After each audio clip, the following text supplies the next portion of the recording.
Imagine करो अमीर लोगों की ज़िंदगी कैसी होती है। सुबह सुबह आप रेशम की मुलायम चादरों पर आंखें खोलते हैं। आंख खोलते ही कुछ नौकर चुपचाप बिना कोई शोर किए आपकी सेवा में लग जाते हैं। नहाने के लिए खास खुशबूदार बाथटब पहले से तैयार कर दिया गया है। खिड़की से आप बाहर देखते हैं तो एक बड़ा सा गार्डन या कंपाउंड है और वहीं पर नीचे कई ऐसे लोग हैं जो सिर्फ आपके लिए काम कर रहे हैं। आपके कमरे में रोम और चाइना और दुनिया भर से आई बेशकीमती चीज़ें सजी पड़ी हुई हैं। अब सवाल ये है कि पुराने ज़माने में इतिहास की प्राचीन सभ्यताओं में, जैसे कि रोमन सभ्यता, इजिप्ट यानी मिस्र की सभ्यता और यहाँ तक कि हमारे भारत की प्राचीन सभ्यताओं के लोग रहते कैसे थे, कैसा होता था उनका जीवन। आज आप अगर बहुत अमीर हैं तो एक प्राइवेट आइलैंड खरीद सकते हैं, कोई बड़ा प्लेन या शिप खरीद कर उसमें अय्याशी काट सकते हैं। तो क्या उस प्राचीन दुनिया में भी अमीर होने का मतलब यही था कि आपके पास अच्छा खासा धन हो, दौलत और ख़जाना हो, नौकर चाकर सेवा में लगे हों और आप दुनिया की कोई भी चीज़ जब चाहे तब पा सकते हो? लेकिन यकीन मानिए, सच इससे बिल्कुल अलग है। आज के अमीर और प्राचीन इतिहास के अमीरों के बीच में बहुत बड़ा अंतर था। उस ज़माने में अमीर होने का मतलब कुछ और ही होता था। आज की इस दुनिया में अपनी दौलत का दिखावा आप नहीं कर रहे तो आप असल में अमीर हैं ही नहीं। लेकिन तब ऐसा नहीं था। एक ऐसी दुनिया थी जहां अमीर लोग अपनी दौलत से सिर्फ ज़मीन नहीं बल्कि पूरी की पूरी सोसाइटी खरीदने का काम करते थे। तो आज मैं आपको ले चल रहा हूं इतिहास के उस अनछुए पहलू की ओर जहां की कहानी कोई नहीं बताता। तब के अमीर लोग कैसे रहते थे, क्या करते थे, कैसे उनका दिन बीतता था और दुनिया की अलग अलग सभ्यताओं में क्या क्या होता था इन अमीरों की लाइफ में। यह हिस्ट्री का वो हिस्सा है जो बताता है कि इंसान पावर और सर्वाइवल के लिए किस हद तक जा सकता है। आज हम ये पूरी कहानी जानेंगे, तो वीडियो को पूरा देखिएगा, क्योंकि अपना इतिहास नहीं जानोगे तो खुद को कैसे पहचानोगे। अपने देश के इतिहास के पन्नों को हम पलटेंगे, लेकिन सबसे पहले चलते हैं दुनिया की सबसे नामी और पुरानी सभ्यताओं में से एक रोमन सभ्यता की ओर। भारत से हजारों किलोमीटर दूर प्राचीन रोम, सन 100 ईस्वी के आसपास रोम के एक अमीर सीनेटर की लाइफ को देखा जाए। ये सीनेटर न केवल बहुत अमीर होते थे बल्कि उनके पास अच्छी खासी ताकत होती थी। वो सत्ता के सेंटर में भी होते थे, तो उनके पास वो सब होता था जो मैंने आपसे शुरू में बताया। बड़े रेशमी चादरों वाला बिस्तर, नौकर चाकर, बगीचे और दुनिया का हर ऐशो आराम। लेकिन फिर भी वो देर तक सो नहीं सकते थे। सीनेटर के दिन की शुरुआत बहुत जल्दी होती थी। इसलिए नहीं कि उसे हमारे और आपकी तरह किसी ऑफिस में जाना है, बल्कि इसलिए क्योंकि रोम में पावर यानी ताकत पूरी तरह से लेन देन और सोशल नेटवर्किंग पर टिकी होती थी। हर सुबह सूरज निकलने से पहले ही उस सीनेटर के घर के बाहर सैकड़ों लोगों की भीड़ जमा होती थी। सुबह के अनुष्ठान को सलूटेशियो कहा जाता था। ये वो लोग थे जो किसी न किसी रूप में उस सीनेटर के पैसों या उसके पॉलिटिकल इन्फ्लुएंस पर डिपेंड करते थे। सीनेटर अपने महंगे सफ़ेद ऊनी टोगा पहनकर इस भीड़ के बीच से गुजरता था। वो किसी छोटे राजा की तरह लोगों की फरियाद सुनता, उनसे वादे करता और बदले में उन्हें खाने की टोकरी या कुछ सिक्के देता था। इसे स्पोर्टुला कहते थे। अब आप इसको वैसे भी समझ सकते हैं जैसे आज के कुछ नेता जनता दरबार लगाते हैं, लेकिन तब और आज में अंतर ये है कि तब ये दरबार हर दिन का काम होता था। मतलब कि अगर आप उस दौर के एक बड़े सीनेटर हैं तो आपके घर के बाहर रोज़ सुबह हज़ारों लोग सिर्फ आपको गुड मॉर्निंग बोलने आते थे। आप इसे आज के दौर का सोशल मीडिया फॉलोइंग समझ लीजिए। हालांकि तब ये फॉलोइंग बताती थी कि आपकी पॉलिटिकल हैसियत क्या है। अब ये लाइफस्टाइल हमारे प्राचीन भारत के अमीरों के रहन सहन से अलग कैसे है वो भी आपको आगे पता चलेगा। लेकिन पहले ज़रा इनके परिवार की ज़िंदगी भी देखिए। जब सीनेटर अपने जनता दरबार में लगा होता था तो उसकी वाइफ यानी पत्नी का काम अलग कार्यक्रम चल रहा होता था। आमतौर पर इनकी वाइफ भी बहुत अमीर परिवारों से ही आती थी। तो सुबह होते ही सबसे पहले इन पत्नियों की दासियां उनके बालों और मेकअप के काम पर लग जाती थी। उस ज़माने में रोम में हेयर स्टाइल सबसे इम्पॉर्टेंट चीज़ होती थी। इससे भी आपकी हैसियत पता चलती थी। नए नए फैशन के हिसाब से बालों को घुंघराला बनाना, उनकी अलग अलग स्टाइल बनाने का काम घंटों तक चलता था। इस काम के लिए खास दासियां रखी जाती थी। लेकिन अगर हम ज़रा रोम से आगे और एंशंट इजिप्ट की तरफ यानी मिस्र की तरफ जाएं तो यहाँ न्यू किंगडम के अमीरों की सुबह भी किसी थिएटर से कम नहीं थी। उनको सुबह सुबह बहुत सारा मेकअप करके तैयार होना पड़ता था। यहाँ ये भी जान लीजिए कि उनके लिए मेकअप सिर्फ खूबसूरती नहीं बल्कि एक धार्मिक ज़रूरत भी होती थी। बेबीलोन के हर अमीर इंसान का अपना एक पर्सनल भगवान होता था, एक ऐसा देवता जिसे खास तौर पर उस परिवार की रक्षा के लिए असाइन किया गया था। इस पर्सनल भगवान का इकलौता काम डिवाइन ब्यूरोक्रेसी यानी देवताओं के सिस्टम में अपने क्लाइंट का फायदा देखना था। अगर उस मर्चेंट के व्यापार में कोई नुकसान हुआ तो वो इसे बाजार की मंदी नहीं मानता था, वो मानता था कि उसका पर्सनल भगवान शायद अपनी ड्यूटी से गायब है। इसका सलूशन था मंदिरों में और ज़्यादा पैसे दान करना और महंगे जानवरों की बलि देना। अब ये बात हमारे प्राचीन भारत के अमीरों से काफ़ी मिलती जुलती थी, इस पर अभी मैं आगे बताता हूँ। लेकिन इजिप्ट के इन अमीरों का असली पावर प्ले उनके शरीर या कपड़ों से नहीं होता था, बल्कि उस जगह से होता था जिसे वो अपना घर कहते थे। एक ऐसा घर जो रहने के लिए बनाया ही नहीं गया, जिसे बनाया गया था दूसरे लोगों को डराने के लिए।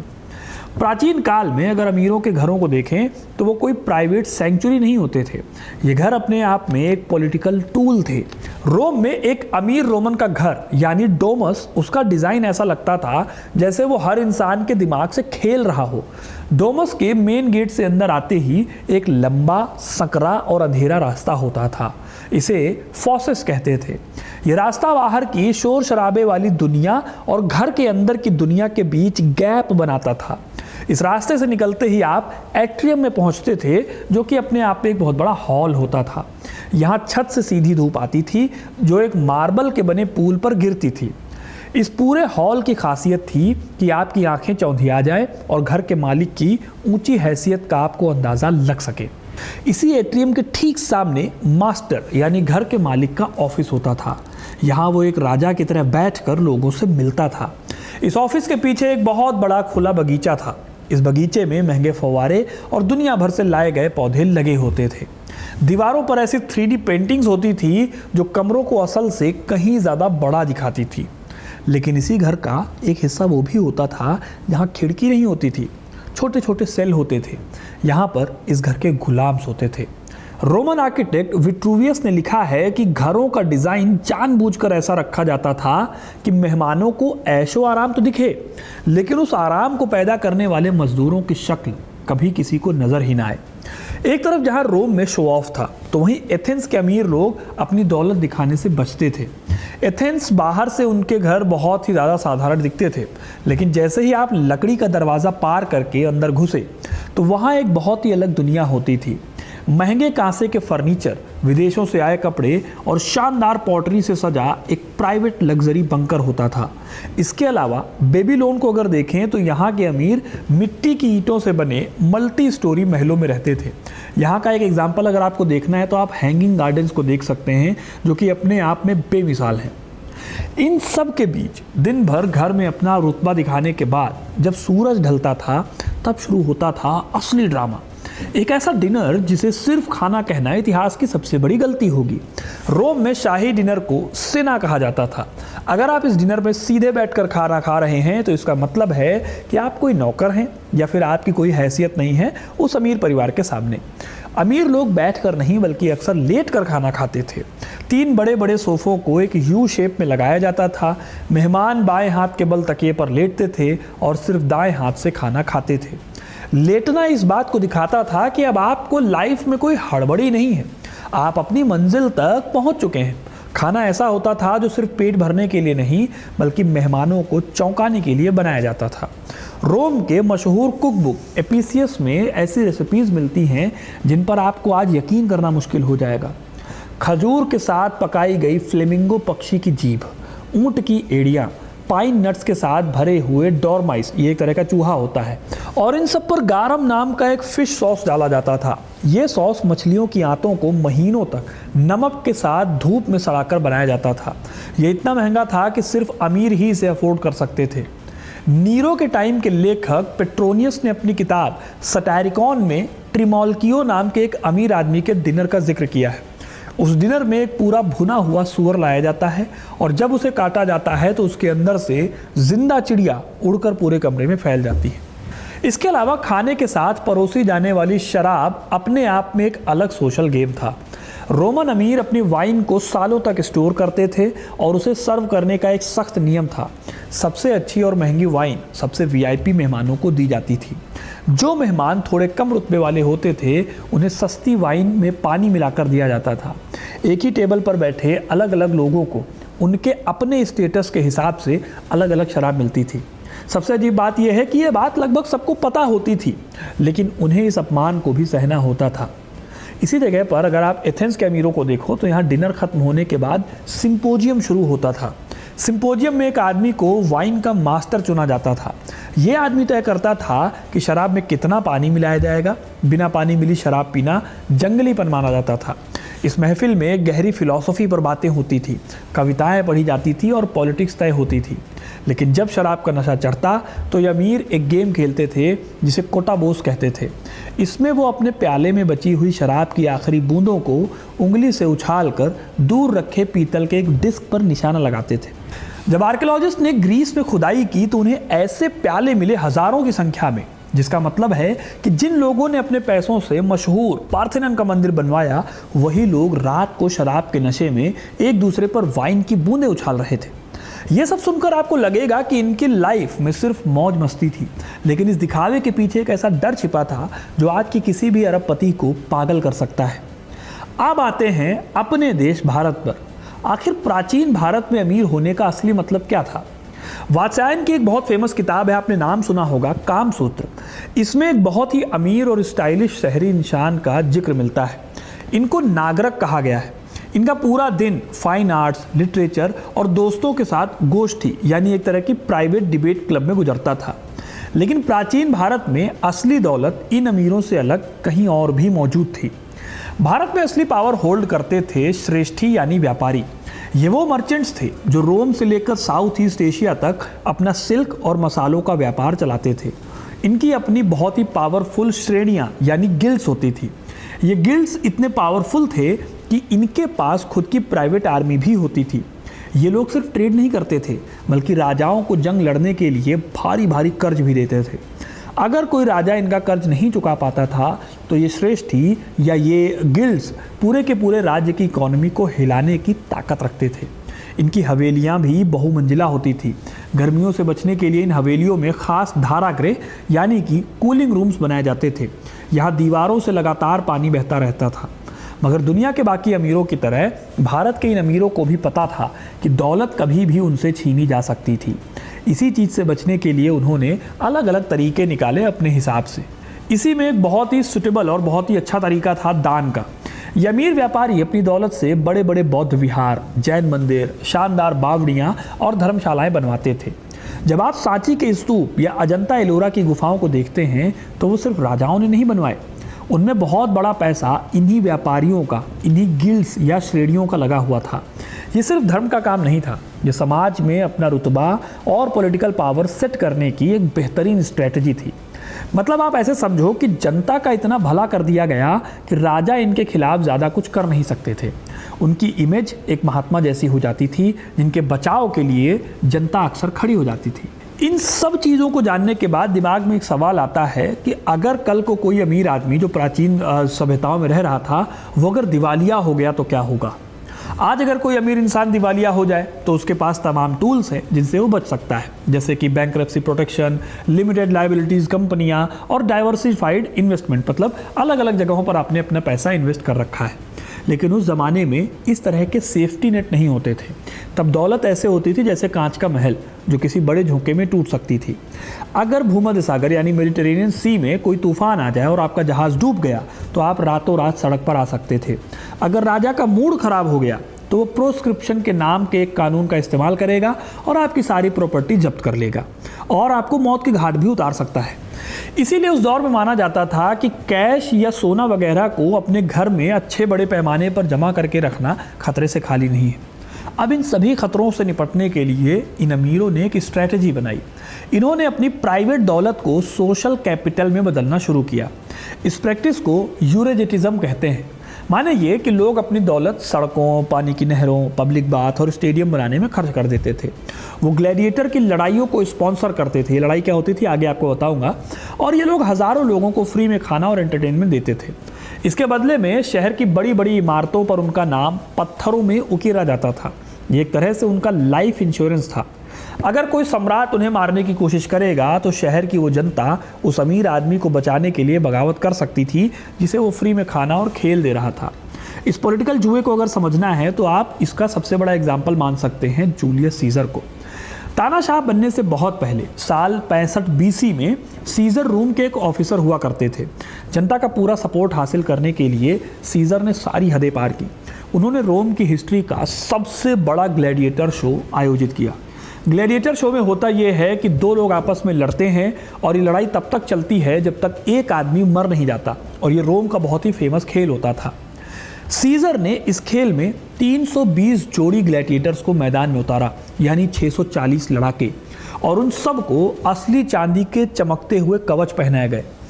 प्लूटार्क लिखते हैं कि इस खौफनाक दिखावे को देखकर सीजर के दुश्मन सीनेटर डर से कांप गए, क्योंकि सीजर एंटरटेनमेंट के बहाने खुलेआम अपनी एक प्राइवेट आर्मी बना रहे थे।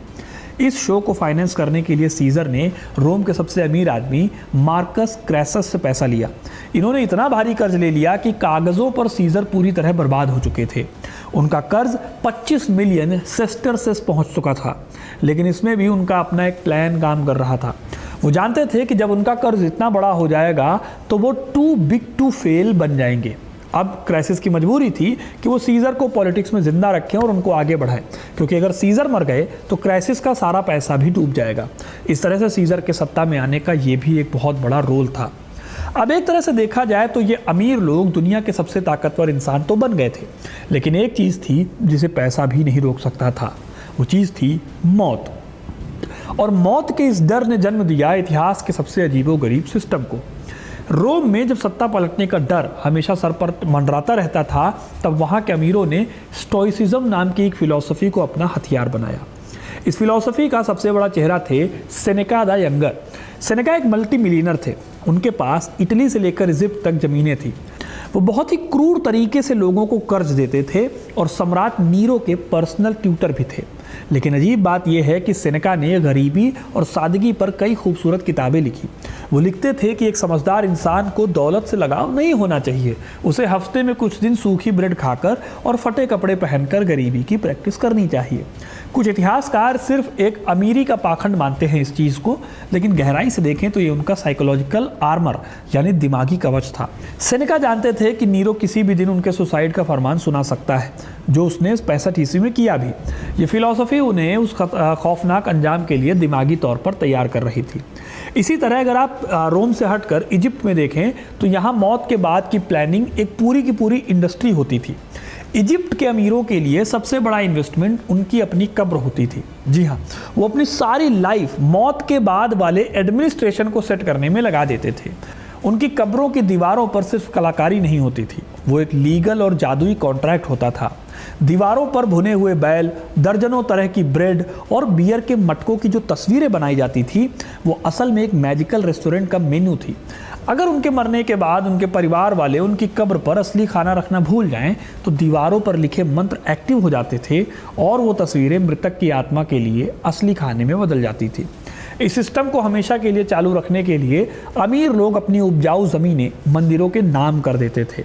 इसके बदले में पुजारी एक कॉन्ट्रैक्ट साइन करते थे कि वो इस ज़मीन की फसल का एक हिस्सा हमेशा उस अमीर इंसान की कब्र पर चढ़ाते रहेंगे। इस आफ्टर लाइफ ब्यूरोक्रेसी का सबसे बड़ा सबूत फ़ारो रामेसेस II है। उन्होंने गद्दी पर बैठते ही अपनी कब्र का काम शुरू करवा दिया था। उन्होंने 67 सालों तक इजिप्ट पर रूल किया और 90 की उम्र में अपनी मौत तक वो उस कब्र को बड़ा ही करवाते रहे। उनके लिए पूरे देश की इकॉनमी सिर्फ एक मशीन थी जो उन्हें हमेशा के लिए अमर कर सके। महल, फिलॉसफी, सोने के रथ और मौत के बाद की दुनिया की ये सारी प्लानिंग, ये सब कुछ मुमकिन कैसे हो रहा था? इसका जवाब छिपा है इतिहास के उस डार्क चैप्टर में जिसे अक्सर पलट दिया जाता है, जिस पर बहुत ज़्यादा बात नहीं होती। प्राचीन दुनिया के अमीरों की ये पूरी की पूरी लाइफस्टाइल जिस नींव पर, जिस बेस पर टिकी थी, वो नींव इंसानी दर्द और गुलामी से बनी थी। रोम या ग्रीस के किसी भी रईस घर में जो भी काम होता था, नहाने का पानी गर्म करना हो, खाना पकाना हो, बाल संवारने हो या चिट्ठियाँ पहुँचानी हो, वो सब गुलामों द्वारा किया जाता था, जिनका कोई बहुत बड़ा खर्चा नहीं था। साल 8 ईसा पूर्व में रोम के एक अमीर सिसिलियस इसोडोरस की मौत हुई। सिविल वॉर में अपना बहुत कुछ गंवाने के बाद भी जब उसकी वसीयत पढ़ी गई तो उसमें जानवर थे, कैश थे, ये सब होता रहता है। 4116 इंसानों का जिक्र भी उसकी प्रॉपर्टी में था। आज हमारे लिए इस बात को समझना बहुत मुश्किल है कि वो अपने गुलामों को इंसान नहीं बल्कि प्रॉपर्टी मानते थे। एरिस्टोटल जैसे महान दार्शनिकों ने तक गुलामों को लिविंग टूल यानी एक जिंदा औजार कहा था। सबसे बड़ा पैराडॉक्स तो ये है कि प्राचीन रोम के कई सबसे ज़्यादा पढ़े लिखे, स्किल्ड और बुद्धिमान लोग असल में गुलाम ही थे। ग्रीक गुलामों की मार्केट में सबसे ज़्यादा डिमांड थी। उन्हें ट्यूटर, डॉक्टर, सेक्रेटरी और फिलोसोफर्स के तौर पर देखा जाता था, खरीदा जाता था। मशहूर स्टोइक फिलोसोफर एपिक्टेटस खुद एक गुलाम थे। जो इंसान रोम के बड़े बड़े सीनेटर्स के बच्चों को ज़िंदगी का मतलब समझा रहा था, वो खुद किसी और की प्रॉपर्टी था। इन गुलामों को अपनी एक छोटी सी पर्सनल सेविंग रखने का हक था, जिसे पेक्यूलियम कहते थे। ज़िंदगी भर मेहनत करके कुछ गुलाम अपनी आज़ादी खरीद तो लेते थे, लेकिन उसके बाद भी उन्हें पुराने मालिक के लिए लॉयल यानी वफादार रहना पड़ता था और उसके लिए फ्री में काम करना पड़ता था। इन गुलामों की ज़िंदगी की कोई कीमत नहीं थी। जब कोई एथलीट या ग्लैडिएटर अखाड़े में लड़कर आता था तो उसके शरीर पर लगे तेल, पसीने और धूल को साफ करने के लिए एक दासी स्ट्रिजिल नाम के टूल का इस्तेमाल करती थी। उस खुरचे हुए पसीने और मैल को कांच की शीशियों में भरा जाता था और बाजार में महंगे दामों पर बेचा जाता था। रोम की अमीर औरतें इसे अपने चेहरे पर लगाती थी। क्लियोपेट्रा, जो कि बहुत ही महान रानी थी, वो जब भी रेगिस्तान के सफ़र पर निकलती थी तो उनके काफिले के ठीक पीछे 700 गधियों का एक झुंड चलता था, ताकि क्लियोपेट्रा रोज़ उनके ताज़े खट्टे दूध से नहाकर अपनी स्किन को जवान रख सके। ये सारा काम, ये सारी सप्लाई वो लोग ढो रहे थे जिनका इतिहास में कोई नाम नहीं है। इन गुलामों की वजह से ही प्राचीन अमीरों को वो एक चीज़ मिलती थी जो दुनिया का कोई और इंसान शायद अफोर्ड भी नहीं कर सकता, टाइम। ग्रीक भाषा में इसे स्कोले कहा जाता था, जिससे आज का शब्द स्कूल बना है। उनके लिए स्कोले का मतलब आलस नहीं था, बल्कि वो आज़ादी थी जहां आपको कोई मजदूरी नहीं करनी। इसी खाली वक्त में उन्होंने फिलॉसफी गढ़ी, आर्ट्स बनाए और राजनीति की। अगर कोई अमीर रोमन सेनेटर दोपहर में अपने बागों में टहलते हुए जस्टिस और मोरालिटी और नैतिकता पर बड़ी बड़ी बातें सोच रहा था, तो वो सिर्फ इसलिए क्योंकि घर के अंधेरे कॉरिडोर में कोई गुलाम बिना कुछ कहे उसका पसीना पोंछने के लिए खड़ा था। जब हम प्राचीन काल की अमीरी को देखते हैं तो हमें एक बेहद खूबसूरत लेकिन खौफनाक तस्वीर एक ही टाइम पर नज़र आती है। ये एक ऐसी दुनिया थी जहां परफ्यूम की खुशबू के नीचे खून और पसीने की बदबू दबी हुई थी, जहां अपनी हैसियत को बनाए रखने के लिए लगातार एक थका देने वाला नाटक करना पड़ता था। प्राचीन काल का वो अमीर इंसान जो इतिहास की सबसे शानदार ज़िंदगी जी रहा था, वो असल में हर पल के लिए एक ऐसे डर के साए में था कि कहीं छोटी सी एक गलती हो गई तो उसका ये पूरा कांच का महल टूट कर बिखर सकता है। तो दोस्तों, ये थी कहानी दुनिया के अलग अलग सभ्यताओं में आने वाले अमीर लोगों की, उनके लाइफस्टाइल की। आपको ये कहानी कैसी लगी कमेंट करके ज़रूर बताइए। वीडियो को लाइक और शेयर करना ना भूलें और ऐसे इंटरेस्टिंग कहानियों के लिए, इतिहास से जुड़े रहने के लिए हिस्ट्री कनेक्ट को सब्सक्राइब ज़रूर करें। बहुत बहुत धन्यवाद।